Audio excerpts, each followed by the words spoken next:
আসসালামু আলাইকুম, সকলকে সালাম শুভেচ্ছা। এই প্রশ্নটির উত্তর নিয়ে অনেকেই কনফিউজড হয়ে যায়, কারণ এখানে দুটো অপশনকে সঠিক মনে হয়। চলুন তাহলে প্রশ্নটি পাওয়া যাক। প্রশ্নটি হচ্ছে, দি অ্যাম্বাসেডর কল্ড দ্য প্রেসিডেন্ট।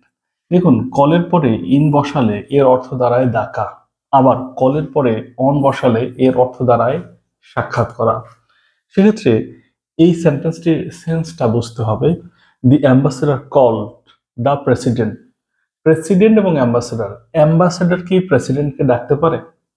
ডাকতে পারে না। তার মানে এক্ষেত্রে কল ইন কিন্তু ভুল, যেটা আমরা বিভিন্ন বইয়ে দেখি সঠিক হিসেবে দেওয়া আছে।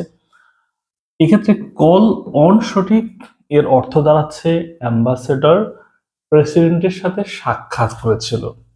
তারপরে দেখুন, ছোট্ট একটি ব্যাপার, ইন আর অন। ইন যদি ব্যবহার করি তাহলে ভুল হয়, অন ব্যবহার করলে সঠিক হয়। বাট কল ইন এটাও শুদ্ধ, আর কল অন এটাও শুদ্ধ। সেন্টেন্সের সেন্স অনুযায়ী এখানে অন ব্যবহার করতে হবে। আশা রাখি বিষয়টি আপনাদের কাছে একদম স্পষ্ট হয়ে গেছে। আবারও দেখা হবে নতুন কোনো ভিডিও নিয়ে। সে পর্যন্ত সবাই ভালো থাকুন। আল্লাহ হাফেজ।